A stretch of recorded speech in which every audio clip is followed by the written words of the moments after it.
Salut B6. Aujourd'hui, je vais expliquer le chapitre 15, multiplication des fractions. Allons-y, ouvrez le livre à la page 77. Le numéro 1, calcul et donne le résultat sous forme d'une fraction irréductible. Alors, on a pour la première partie 5 huitièmes fois 6 sur 35. Tout d'abord, pour savoir la réponse de ces deux fractions, de la multiplication de ces deux fractions, il faut tout d'abord poser la question. Est-ce qu'on peut simplifier la première fraction 5 huitièmes? Est-ce qu'il y a un diviseur commun entre ces deux nombres? Non. La même question pour la deuxième fraction, 6 sur 35. Encore la réponse c'est non. Maintenant, il faut regarder le numérateur de la première fraction avec le dénominateur de la deuxième fraction. 5 et 35. Est-ce qu'il y a un diviseur commun entre les deux? Oui, c'est le chiffre 5. Alors, il faut barrer ce chiffre. Maintenant, pour les deux nombres, 6 et 8. Est-ce qu'il y a un diviseur commun entre les deux? Oui, 6, c'est 2 fois 3. Et 8, c'est 2 fois 4. Alors, le diviseur commun, c'est le chiffre 2 et il faut barrer 2. Maintenant, la fraction sera alors 3 dans le numérateur et dans le dénominateur, on a 4 fois 7.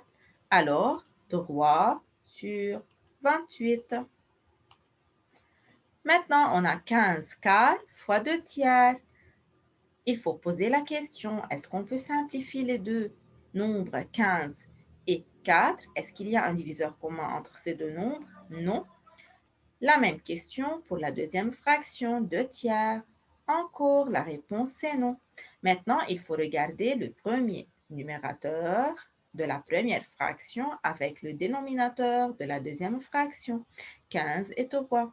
Est-ce qu'il y a une relation entre les deux? Est-ce qu'il y a un diviseur commun entre les deux?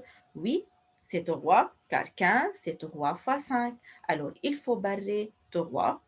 Encore, il faut regarder maintenant 2 et 4. Est-ce qu'il y a un diviseur commun entre ces deux nombres?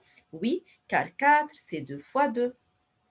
Alors, le diviseur commun, c'est le chiffre 2. Il faut barrer maintenant le chiffre 2. Alors, la réponse sera 5 dans le numérateur et 2 dans le dénominateur. Alors, 5 demi.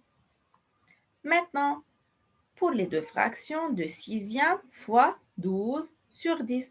Alors, il faut poser maintenant la question, est-ce qu'on peut simplifier 2 sixièmes? Oui, car 6, c'est 2 fois 3, n'est-ce pas? Alors, le diviseur commun, c'est 2. Il faut barrer le chiffre 2. La même question pour la deuxième fraction. Est-ce qu'il y a une relation entre ces deux nombres? Oui. 12, c'est 2 fois 6 et 10, c'est 2 fois 5. Alors, le diviseur commun, c'est 2. Il faut barrer le chiffre 2. Maintenant, il faut regarder encore les deux nombres. 6 avec 3 maintenant. Est-ce qu'il y a un diviseur commun entre les deux? Oui, regardez les élèves. Attention, le chiffre 6, c'est 3 fois 2. Alors, il faut barrer le diviseur commun qui est 2. Maintenant, la réponse sera 2 dans le numérateur et 5 dans le dénominateur. Alors, 2 cinquièmes.